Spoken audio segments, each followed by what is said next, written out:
Hi friends, this is বানি and welcome to my channel. বন্ধুরা, আজকে আমি তোমাদের জন্য একটা দারুণ টপিক নিয়ে এসেছি।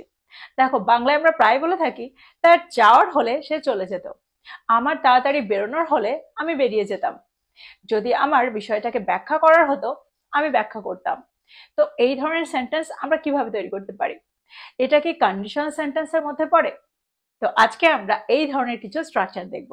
তাছাড়াও আমরা কন্ডিশনাল সেন্টেন্সের বেশ কয়েকটা স্ট্রাকচার দেখব। প্রত্যেকটা স্ট্রাকচারের সাথে আমি এক্সাম্পল দিয়ে তোমাদেরকে বুঝিয়ে দেওয়ার চেষ্টা করব সেন্টেন্সে আমরা এগুলোকে ঠিক কিভাবে ব্যবহার করছি। প্রতিদিনের কনভারসেশনে আমরা এই স্ট্রাকচারগুলোকে, এই সেন্টেন্সগুলোকে ঠিক কিভাবে ব্যবহার করতে পারি। তো তোমরা বুঝতে পারছো আজকের ভিডিওটা কতটা ইম্পর্টেন্ট। তোমরা কোথাও যাবে না, আমার সাথে ভিডিওটা একদম শেষ পর্যন্ত থাকবে। যা চ্যানেলে নতুন, অর্থাৎ প্রথম আমার ভিডিও দেখছো, তারা প্লিজ চ্যানেলটাকে সাবস্ক্রাইব করে নিও, তাহলে যখনই আমি ভিডিও আপলোড করব তোমরা নোটিফিকেশন পেয়ে যাবে। তো আর দেরি না করে চলো শুরু করা যাক আজকের ভিডিও। বাংলায় আমরা প্রায় বলে থাকি, যদি আমার যাওয়ার হতো তাহলে আমি চলে যেতাম, যদি তার আসার হতো সে চলে আসতো, যদি আমার ব্যাপারটা ব্যাখ্যা করা হতো তাহলে আমি ব্যাখ্যা করে দিতাম। তো এই ধরনের সেন্টেন্স আমরা কিভাবে তৈরি করতে পারি? দেখো, এখানে আমরা একটা দারুণ স্ট্রাকচারে ফলো করে থাকি। স্ট্রাকচারটা হলো if plus subject plus had to plus base form of the verb. তারপরে আমরা অন্য একটা ক্লজের ব্যবহার সেন্টেন্সে করব, যে ক্লজে আমরা উড হ্যাভ প্লাস V3 ব্যবহার করে থাকি, অর্থাৎ would have plus first participle ফর্মের ব্যবহার সেন্টেন্সে করে থাকি। এক্সাম্পল দেখো, সেন্টেন্সে আমরা স্ট্রাকচারটাকে কি করে ব্যবহার করছি। যদি আমার এটা ব্যাখ্যা করা হতো তাহলে আমি এটা ব্যাখ্যা করতাম। If I had to explain it, I would have explained.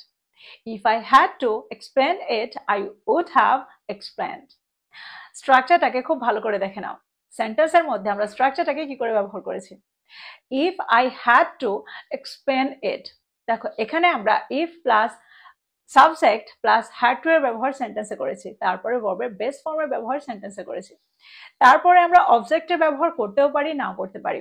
এখানে আমরা একটা অবজেক্টের ব্যবহার করেছি।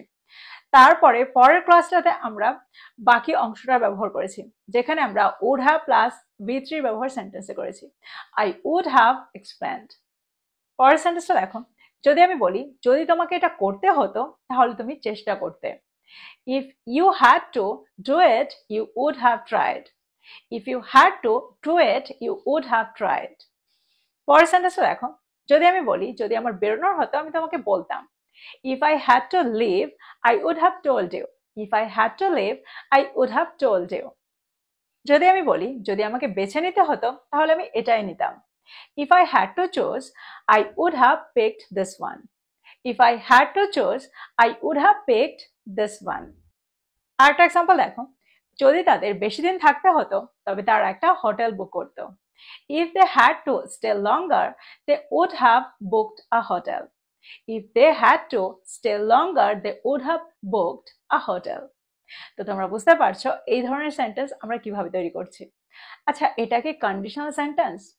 দেখো, স্ট্রাকচারটা কিন্তু সম্পূর্ণভাবে থার্ড কন্ডিশনাল সেন্টেন্সের স্ট্রাকচারে আসছে না, কারণ থার্ড কন্ডিশনাল সেন্টেন্সের স্ট্রাকচারটা হয় if plus subject plus had plus V3, আর তারপরে আমরা আরেকটা ক্লজের ব্যবহার সেন্টেন্সে করে থাকি, যেখানে আমরা উড হ্যাভ প্লাস V3 ব্যবহার করে থাকি।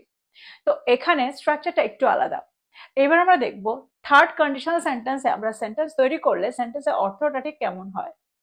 যদি আমি বলি যদি আমি পড়াশোনা করতাম তবে আমি পাশ করতাম। If I had studied, I would have passed. If I had studied, I would have passed. দেখো, সবসময় আমরা উড হ্যাভ এরই ব্যবহার করব এরকমটা নয়। আমরা থার্ড কন্ডিশনাল সেন্টেন্সে would have, could have, might have এগুলোর ব্যবহার করতে পারি, এই তিনটে স্ট্রাকচারে ব্যবহার করতে পারি। তো এখানে যদি আমি বলি যদি আমি পড়াশোনা করতাম তাহলে আমি পাশ করতে পারতাম, তাহলে সেন্টেন্সটা কি হবে? If I had studied, I could have passed. এবার যদি আমি বলি যদি আমি পড়াশোনা করতাম তাহলে হয়তো আমি পাশ করতাম, সেন্টেন্সটা কি হবে? If I had studied, I might have passed. If I had studied, I might have passed. আরেকটা এক্সাম্পল দেখো, যদি আমি বলি যদি আমরা সত্যিটা জানতাম আমরা তোমাকে বলতাম। If we had known the truth, we would have told you. If we had known the truth, we would have told you. সেন্টেন্সের স্ট্রাকচারটাকে খুব ভালো করে বোঝার চেষ্টা করো। দেখো, এখানে আমরা ইফ এর ব্যবহার সবার আগে করেছি, তারপরে subject plus had plus V3 এর ব্যবহার সেন্টেন্সে করেছি, তারপরে একটা অবজেক্টের ব্যবহার এখানে করেছি, তারপরে পরের ক্লজটাতে আমরা subject plus would have plus V3 এর ব্যবহার করেছি। তো তোমরা বুঝতে পারছো এটাই হলো সম্পূর্ণভাবে থার্ড কন্ডিশনাল সেন্টেন্স। পরের সেন্টেন্সটা দেখো, যদি আমি বলি যদি আমি তাড়াতাড়ি ঘুম থেকে উঠতাম তাহলে আমি বাসটা ধরতে পারতাম। সেন্টেন্সটা কি হবে? If I had waken up early I could have caught the bus. এবার যদি আমি বলি যদি আমি তাড়াতাড়ি ঘুম থেকে উঠতাম তাহলে হয়তো আমি বাসটা ধরতে পারতাম, তাহলে সেন্টেন্সটা কি হবে? If I had waken up early I might have caught the bus. তো তোমরা বুঝতে পারছো সেন্টেন্স গুলোকে আমরা ঠিক কিভাবে তৈরি করছি। আর এটা হলো থার্ড কন্ডিশনাল সেন্টেন্স। প্রথম স্ট্রাকচারটাতে আমরা পাস্ট পারফেক্ট টেন্সের ব্যবহার করে থাকি, আর পরের স্ট্রাকচারটাতে অর্থাৎ পরের ক্লজটাতে আমরা সেন্টেন্সে উড হ্যাভ প্লাস V3 এর ব্যবহার করে থাকি। তো আমার মনে হয় এই পর্যন্ত তোমরা বুঝতে পেরেছো। আমরা বাংলায় প্রায় বলে থাকি যদি তোমাকে এটা করতে হতো তাহলে তুমি কি করতে। যদি তোমাকে একা এতগুলো লোকের রান্না করতে হতো তাহলে তুমি কি করতে। যদি তোমাকে কাল ইংরেজিতে কথা বলতে হতো তাহলে তুমি কি করতে। তো এই ধরনের সেন্টেন্স আমরা কিভাবে তৈরি করতে পারি? দেখো প্রতিদিনের কনভারসেশনে আমরা এই ধরনের সেন্টেন্স প্রায় ব্যবহার করে থাকি। যদি আমি বলি যদি তোমাকে একা রান্না করতে হতো তাহলে তুমি কি করতে, সেন্টেন্সটা কি হবে? What would you have done if you had to cook alone? What would you have done if you had to cook alone? আরেকটা এক্সাম্পল দেখো, যদি তোমাকে ইংরেজিতে কথা বলতে হতো তাহলে তুমি কি করতে? What would you have done if you had to speak in English? What would you have done if you had to speak in English? তোমরা বুঝতে পারছো সেন্টেন্স গুলোকে আমরা কিভাবে তৈরি করছি। What would you have done? তুমি কি করতে, এরকম অর্থে আমরা সেন্টেন্সে what would you have done এই স্ট্রাকচারটার ব্যবহার আমরা করব, আর তারপরে পরের ক্লজটার ব্যবহার আমরা সেন্টেন্সে করব। যদি এটা করতে হতো if you had to do this. তো আমার মনে হয় স্ট্রাকচারটাকেও তোমরা বুঝতে পারছো, এটা হলো ইন্টারোগেটিভ কন্ডিশনাল সেন্টেন্স। যদি এটা হতো তাহলে তুমি কি করতে। আর একটা এক্সাম্পল দেখো, যদি তোমাকে 5 কিলোমিটার হাঁটতে হতো তাহলে তুমি কি করতে। What would you have done if you had to walk 5 kilometers? What would you have done if you had to walk 5 kilometers? যদি আমি বলি যদি তোমাকে ফ্যান ছাড়া ঘুমাতে হতো তাহলে তুমি কি করতে, সেন্টেন্সটা কি হবে? What would you have done if you had to sleep without a fan? What would you have done if you had to sleep without a fan? তো আমার মনে হয় এক্সাম্পলগুলোর মধ্যে দিয়ে তোমরা বুঝতে পারছো এই ধরনের সেন্টেন্স আমরা কিভাবে তৈরি করতে পারি, এখানে আমরা কোন স্ট্রাকচার ব্যবহার করতে পারি। এবার আমরা দেখবো এর পরের স্ট্রাকচারটা। আমরা বাংলায় প্রায় বলে থাকি এমনকি যদি আমাকে সারা রাত কাজ করতে হতো তাও আমি কাজটা শেষ করতাম। এমনকি যদি তাকে সারা দিন অপেক্ষা করতে হতো তাও সে করতো, তাও সে তার সাথে দেখা করতো।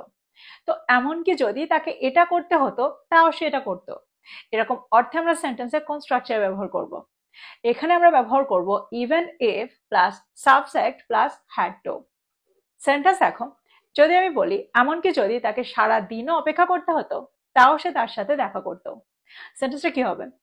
Even if she had to wait all day she would have made him. Even if she had to wait all day she would have made him. তোমরা বুঝতে পারছো স্ট্রাকচারটাকে আমরা সেন্টেন্সে কিভাবে ব্যবহার করছি। Even if she had to wait all day, that means even if plus subject plus had to plus base form of the verb. আরেকটা এক্সাম্পল দেখো, যদি আমি বলি এমনকি যদি আমাকে সারা রাতও জাগতে হতো তাও আমি এটা সম্পন্ন করতাম। এমনকি যদি, even if I had to stay up all night I would have completed it. Even if I had to stay up all night, I would have completed it. আরেকটা এক্সাম্পল দেখো, যদি আমি বলি এমনকি যদি তাকে একাও যেতে হতো তাও সে চলে যেত। Even if she had to go alone, she would have gone. Even if she had to go alone, she would have gone. তো এক্সাম্পলগুলোর মধ্যে দিয়ে আমার মনে হয় তোমরা স্ট্রাকচারটাকে বুঝতে পারলে। সেন্টেন্সে আমরা এই ধরনের স্ট্রাকচার কিভাবে ব্যবহার করতে পারি। এবার আমরা দেখবো এর পরের স্ট্রাকচারটা। আমরা বাংলায় প্রায় বলে থাকি যদি আমার এটা করার দরকার হতো তাহলে আমি বলতাম। যদি আমার তার সাথে কথা বলার দরকার হতো আমি তাকে ফোন করতাম। এই ধরনের সেন্টেন্স আমরা কিভাবে তৈরি করতে পারি। দেখো এখানে আমরা ব্যবহার করব if plus subject plus had needed to. তারপরে ভার্বের বেস ফর্মের ব্যবহার আমরা সেন্টেন্সে করব। তারপরে পরের ক্লজটাতে আমরা উড হ্যাভ প্লাস V3 ব্যবহার করব। সেন্টেন্স দেখো, যদি আমি বলি যদি আমার তাড়াতাড়ি বেরোনোর দরকার হতো আমি তোমাকে জানাতাম। If I had needed to leave early, I would have informed you. If I had needed to leave early, I would have informed you. আরেকটা এক্সাম্পল দেখো, যদি আমি বলি যদি তার পড়াশোনা করার দরকার হতো তাহলে সে বাড়িতে থাকতো। If he had needed to study, he would have stayed home. If he had needed to study, he would have stayed home. যদি তার কথা বলার দরকার হতো সে আমাকে ফোন করতো। If she had needed to talk, she would have called me. If she had needed to talk, she would have called me. তো এক্সাম্পলগুলোর মধ্যে দিয়ে আমার মনে হয় তোমরা এই স্ট্রাকচারটাকে বুঝতে পারলে। সেন্টেন্সে আমরা স্ট্রাকচারটাকে কত সহজভাবে সেন্টেন্সে ব্যবহার করতে পারি। তো এই ছিল কিছু ইম্পর্টেন্ট স্ট্রাকচার, যে স্ট্রাকচারগুলোকে আমরা প্রতিদিনের কনভারসেশনে ব্যবহার করে থাকি। আর এগুলোকে ব্যবহার করলে আমরা প্রচুর বাংলা বাক্যকে খুব সহজেই ইংরেজিতে ট্রান্সলেট করতে পারি। দেখো, প্রত্যেকটা স্ট্রাকচারকে নোট ডাউন করো আর এগুলো দিয়ে প্রচুর সেন্টেন্স তৈরি করো। যত তোমরা এগুলোকে ব্যবহার করবে তত তাড়াতাড়ি তোমরা এগুলোর সাথে সরগর হয়ে যাবে। না হলে প্রত্যেকবার এগুলোকে টাফ মনে হবে, এগুলোকে কঠিন মনে হবে। তাই খুব খুব প্র্যাকটিস করো আর খুব তাড়াতাড়ি এগুলোর সাথে ইউজড হয়ে যাও। তো এই ছিল আজকের ভিডিও, এই ছিল আজকের টপিক। ভিডিওটা ভালো লাগলে লাইক করতে ভুলে যেও না, বন্ধুদেরকে শেয়ার করো যারা ইংরেজি শিখছে। So this is all about today. I will be back with another video. Till then, take care. Thank you for watching this video. Bye bye.